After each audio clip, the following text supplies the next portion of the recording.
Abra a escritura lá em Lucas 24. Lucas 24. Vou ler do 13 até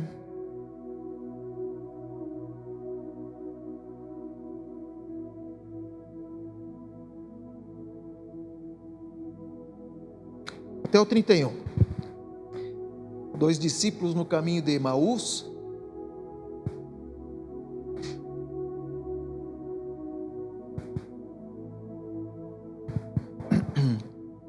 Lucas 24, verso 13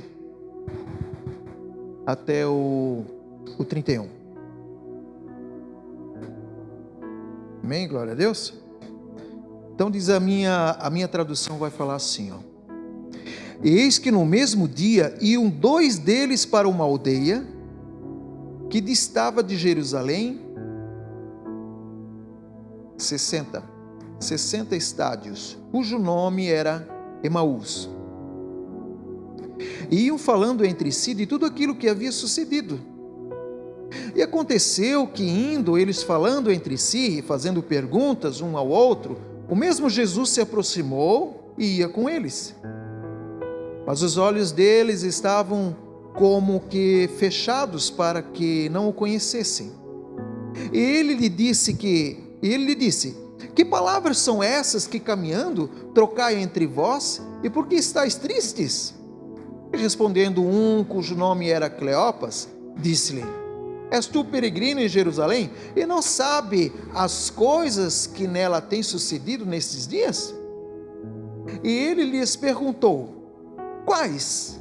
Eles lhes disseram: as que dizem respeito a Jesus, o Nazareno, que foi um profeta poderoso em obras e palavras diante de Deus e de todo o povo. E como os principais dos sacerdotes, os nossos príncipes, o entregaram à condenação de morte e o crucificaram. E nós esperávamos que fosse ele o que remisse Israel. Mas agora, contudo, isso é já hoje o terceiro dia desde que essas coisas aconteceram. É verdade que também algumas mulheres dentre nós nos maravilharam, as quais de madrugada foram ao sepulcro e, não achando o seu corpo, voltaram dizendo que também tinham visto uma visão de anjos que dizem que ele vive. E alguns dos que estavam conosco foram ao sepulcro e acharam ser assim como as mulheres haviam dito, porém não o viram. E ele lhes disse: ó nécios e tardos de coração para crer tudo o que os profetas disseram. Porventura não convinha que o Cristo padecesse essas coisas e entrasse na sua glória? E começando por Moisés e por todos os profetas, explicava-lhes o que dele se achava em todas as escrituras. E chegando à aldeia por onde iam, ele fez com quem iam para mais longe. E eles o constrangeram, dizendo: fica conosco, porque já é tarde. E já declinou o dia, e entrou para ficar com eles. E aconteceu que, estando com eles à mesa, tomando o pão, o abençoou e partiu, lhe deu. Abriram-se então os olhos e conheceram, e ele desapareceu-lhes. Olha que bênção! Bênção de Deus, né? Jesus caminhando com esses dois discípulos e ensinando, né? Ensinando as escrituras que se falavam do nome dele, desde Moisés aos profetas. Então, glórias a Deus por essas coisas. Então, amados, estamos na Páscoa.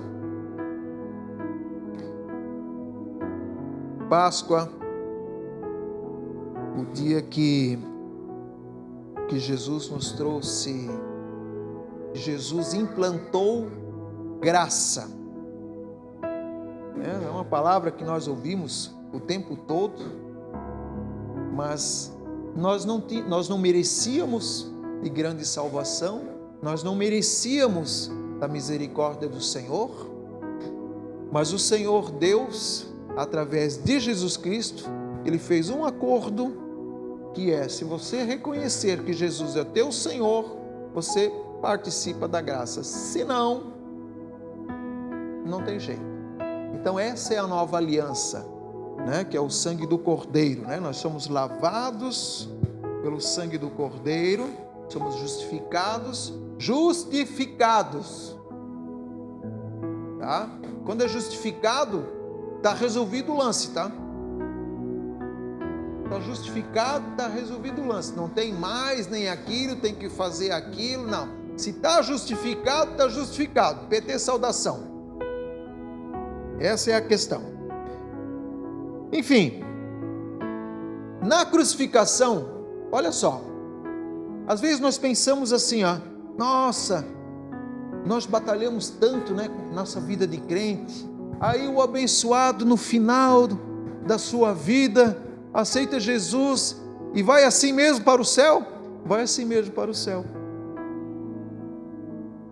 Mano, se batizou, mas não veio na igreja, não fez nada, vai assim mesmo para o céu. Mas como é que tu sabe? Eu não sei.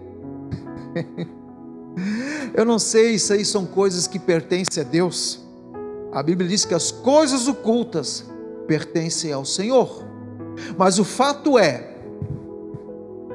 que na cruz do Calvário existiam dois malfeitores. Um blasfemava do Senhor Jesus Cristo na cruz, e o outro reconhecia, olha, nós estamos padecendo aqui na cruz pelos nossos males, mas este não fez mal nenhum. E ele, na cruz do Calvário, um malfeitor, ele disse: Senhor, não te esqueças de mim ao entrar no paraíso. E Jesus falou: hoje mesmo estarás comigo no paraíso. Meus amados, Jesus Cristo, ele não tinha condições físicas de ficar por muito tempo na cruz do Calvário vivo, e há alguns teólogos, que ensinam que Jesus Cristo não morreu pela dor, mas por amor ao Senhor Deus. Quando Jesus se amaldiçoou, quando Jesus tomou para si os pecados da humanidade, e a Escritura dá a entender que Deus assim, virou um pouco o rosto assim para Jesus, porque Jesus disse assim: Pai, por que me abandonaste? Mas não é que o Senhor abandonou, é que o Senhor não olha o pecado, o Senhor não tem comunhão com o pecado. Mas como Jesus não tinha pecado, o Senhor foi justo e absolveu, né, o que não tinha, né? Então, lá na cruz do Calvário, aqueles malfeitores, Jesus em 3 horas morreu, Ele foi crucificado na 6ª hora, na 9ª hora, Jesus já entregou o Espírito ao Senhor. Mas os outros malfeitores, eles ficaram na cruz. Há estudos, que os camaradas ficavam um dia ou mais pendurados na cruz, morrendo em agonia. E esse malfeitor, na cruz, com as dores de Jesus ou mais, reconheceu que Jesus era Senhor. Talvez se ele não estivesse na cruz, não tinha reconhecido que Jesus era Senhor, que ele necessitava. Então, amados, nós não devemos botar o dedo no olho daquele que pereceu, mas não teve o seu tempo de batizar, não teve o seu tempo de estar aqui na igreja, não teve o seu tempo de testemunhar, sabe? O Senhor, Ele conhece todas as coisas, e o Senhor, Ele cuida da salvação de cada um. Se um dia para o Senhor é como 1000 anos, meus amados, os últimos segundos da nossa vida são décadas. São décadas, de pensamento que o Senhor vai tratando no coração de cada um. Então, um malfeitor reconheceu Jesus como Senhor. E naquela hora, meus amados, tá? Naquela hora, quando pouco antes da morte do Senhor Jesus, lá em Lucas 23, 44, começa uma batalha espiritual, amados, tão grande, que a Escritura nos ensina que houve trevas, o sol se escureceu por 3 horas. E não há relato nenhum, cientificamente, que existe um eclipse por 3 horas. Não existe isso. A Bíblia diz que houve trevas, o sol se escureceu. E alguns teólogos também ensinam que essas trevas, que essa escuridão, nada mais é que o exército de Satanás, que veio presenciar a morte do Senhor Jesus Cristo, querer com o inimigo dizer assim: nós vencemos, nós matamos o Filho de Deus. Mas a Escritura ensina em Colossenses 2,15 que o Senhor Jesus Cristo envergonhou Satanás publicamente diante do seu exército das trevas. Então essa foi a vitória nossa, a vitória do Senhor Jesus Cristo.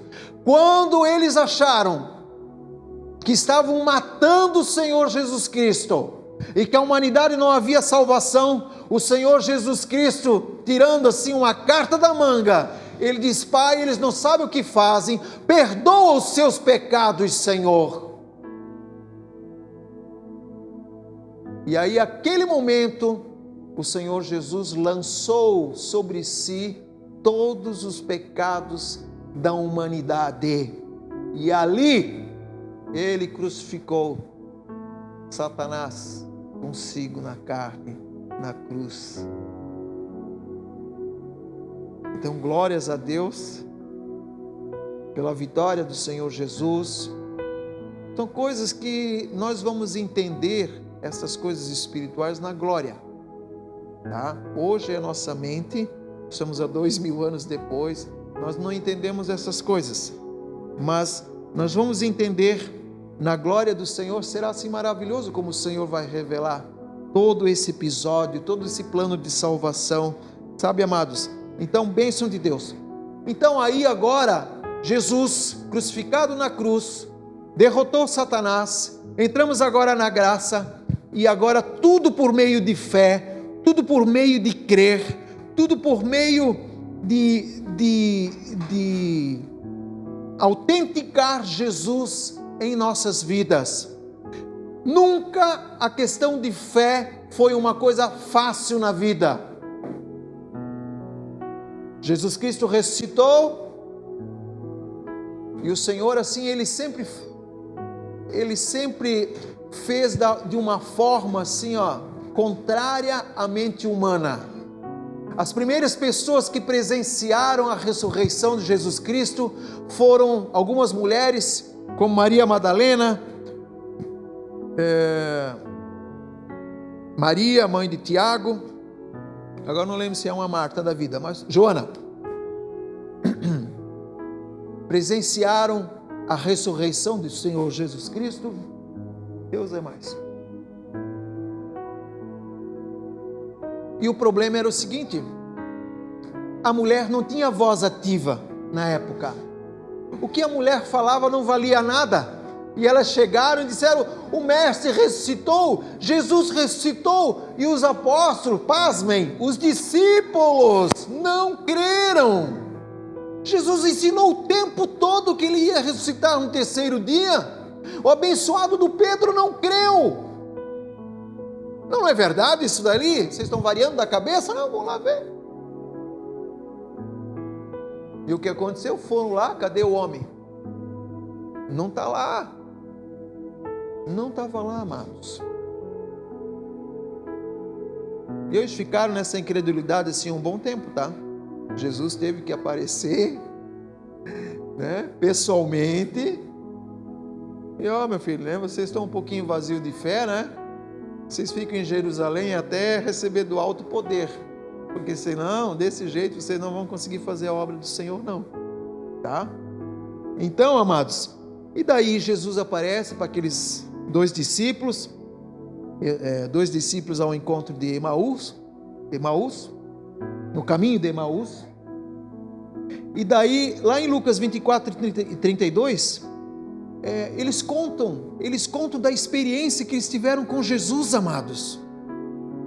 Jesus, além de ele se apresentar novamente a eles, porque eles não reconheceram, eles estavam com os olhos fechados, só abriram os olhos deles quando eles participaram do pão novamente, da ceia que iremos participar, quando Jesus se revelou na Escritura novamente.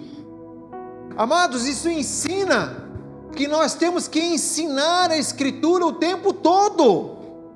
Aqueles dois camaradas estavam cegos, eles não compreendiam mais a Escritura, eles não encontravam mais Jesus na Escritura, e Jesus se apresentou novamente, desde Moisés aos profetas, que Ele é Senhor, que Ele é o Messias, e quando Ele partiu o pão, os olhos se abriram. E lá em Lucas 24, 32, eles disseram assim um para o outro: porventura não ardia em nós o nosso coração, quando pelo caminho nos falava, e quando nos abria as Escrituras? As Escrituras ardiam no coração deles, a palavra do Senhor ardia no coração. Meus queridos, tu lembra quando você aceitou o Senhor Jesus, como ardia essa palavra no teu coração? Você te lembra da fome que tu tinhas do Senhor Jesus Cristo? Eu, amados, eu acho que eu li o Novo Testamento, coisa de um mês ou dois aí, eu li uma vez ou duas já o Novo Testamento. A Escritura todinha eu li em pouco de um ano. Eu queria saber da Escritura.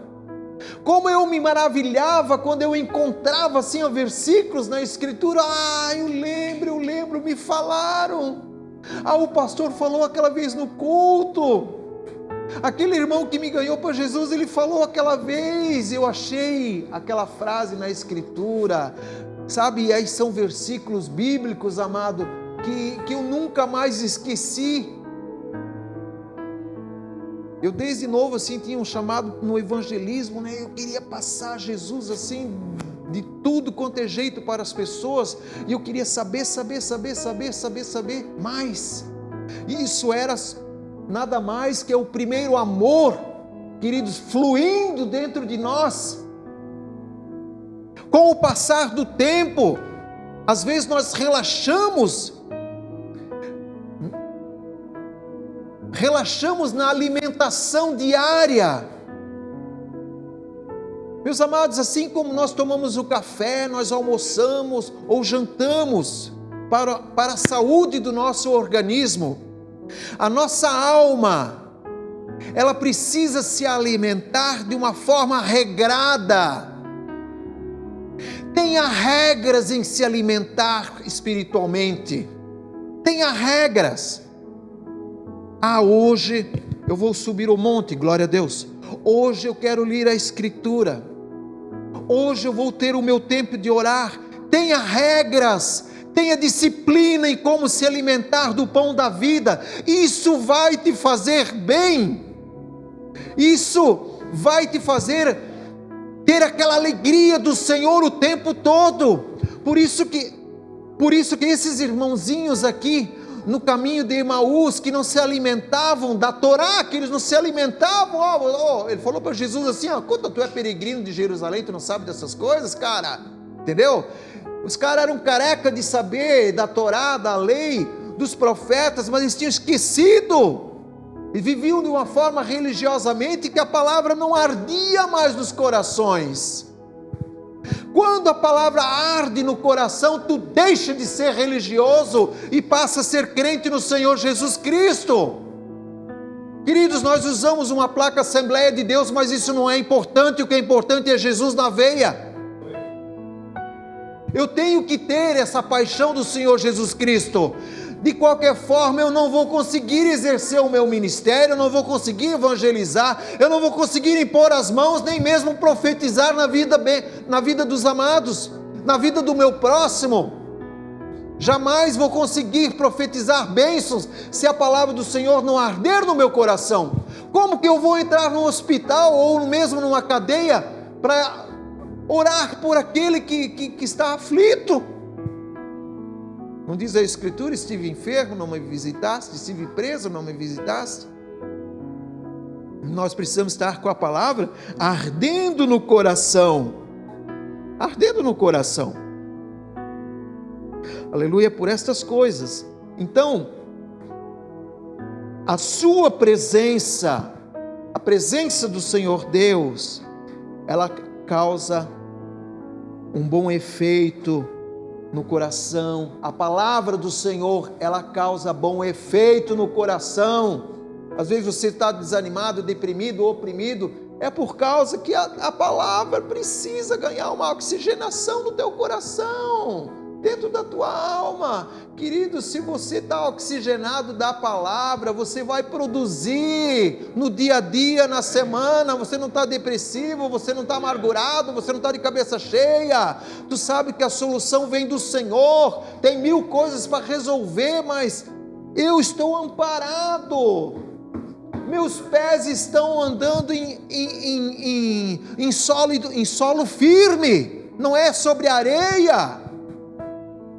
Então é a palavra do Senhor, ela precisa ter uma morada assim, especial. Ela não pode ficar num cantinho, não. A palavra do Senhor tem que ser um negócio importante. É que nem antigamente tinha enciclopédia Barça, né? O pessoal botava na estante, assim, uma coisa importante. Não podia qualquer um botar a mão. É assim a palavra do Senhor, ela tem que ser algo especial no teu coração, não é no canto. Então, amados, Jesus, após ressuscitado, ele ainda abria as Escrituras e ensinava, porque se tu não ensina, o povo se perde. Se tu não ensina a Escritura, o povo quer aviãozinho, o povo quer unção com óleo o tempo todo. Se tu não ensina, o povo só quer profecia. Amados, todo culto de libertação, todo culto de cura e libertação, vocês podem notar, se tem 100 pessoas, tu ganha 10, o resto vai tudo embora. É bênção de Deus, culto de cura e libertação? É bênção de Deus, precisa, sabe? Porque a Bíblia ensina que nós temos que ministrar essas coisas também. Mas você pode notar que de 100, fica só 10. Porque precisa ganhar comida, precisa ganhar um pão, precisa fazer discípulo, precisa ensinar os filhos na fé a caminhar do teu ladinho, assim como um pai e a mãe ensinam os seus filhinhos. Então, glória a Deus, nossa missão é ensinar as Escrituras. O crente precisa ter fundamento na palavra. Se o crente não tiver fundamento na palavra, ele acredita em tudo, cara. Ele acredita em tudo. Por que tu acha que tem um monte de igrejinha aqui, espalhado por aqui, e nada anda para frente? É por causa de divisões diferentes, de doutrinas diferentes, de costume diferente, cara, mas nós somos tudo igual. Jesus não ficou inventando coisa. Isso é um tal de corrente para lá, corrente para cá, propósito para cá. Jesus tem um caminho só, filho, aqui, vamos para Jesus, aqui, na palavra, o tempo está chegando. Jesus só estava falando isso aqui, o tempo está chegando, vamos se encher do Espírito, vamos impor as mãos, cara. Gente de pouca fé, vocês precisam de fé. Até quando eu estarei aqui convosco? É isso que o Senhor quer que nós ensinemos. Jesus é a principal coisa que você tem que ter dentro de casa. Não é igreja que eu digo assim, essas 4 paredes, né? Tem que ser igreja dentro de casa. Louvado seja Deus. Então, amados, Jesus ensinava as Escrituras. Eu conheço o pastor, cara, que que quase faz cair fogo do céu.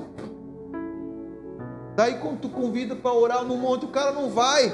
O cara diz assim, ó, não, eu só vou quando o Senhor falar comigo, quando tem um propósito especial. Meu amado, cara, não tem propósito especial, a gente tem que orar e acabou. Tem que orar e acabou. Ainda mais quem está na frente, cara, que precisa daquela retaguarda, né? Como os amados, né? Trabalham no culto de libertação toda hora, precisa de uma retaguarda, meu filho. Não precisa de resposta imediata, ó. Não, vou orar quando tem um negócio chamado, um propósito. Vai orar, tu não conhece nada da Escritura. Entendeu? Você precisa, ó, se afirmar na palavra, entendeu? E as coisas aí vão para frente. Quanto mais eu estiver firmado na palavra, cara, o meu pé vai estar firme em coisa boa.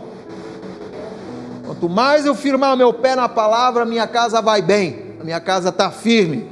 Pode vir a tempestade que for, eu estou firme no Senhor. O Senhor conduzirá, o Senhor me dará sabedoria para resolver problemas de tudo quanto é tipo, seja na área familiar, seja na área material, na área espiritual. O Senhor vai me dar o auxílio, porque a minha base é a palavra. Amados, se a minha casa, se eu não estivesse firme na palavra do Senhor, eu já tinha deixado de ser crente há muito tempo. Então, meus amados, a palavra precisa morar no teu coração. Você sabe naquilo que você está crendo. Mesmo que os homens, até letrados na Escritura, eles podem, numa questão boba dessa, de teologia, às vezes estragar o teu ministério e arrebentar com a tua família. Mas se você estiver alicerçado na palavra, Deus é contigo, Deus te ensina, Deus é misericordioso, Deus te traz sabedoria, vem o consolo, e as coisas passam em glória a Deus e aleluia.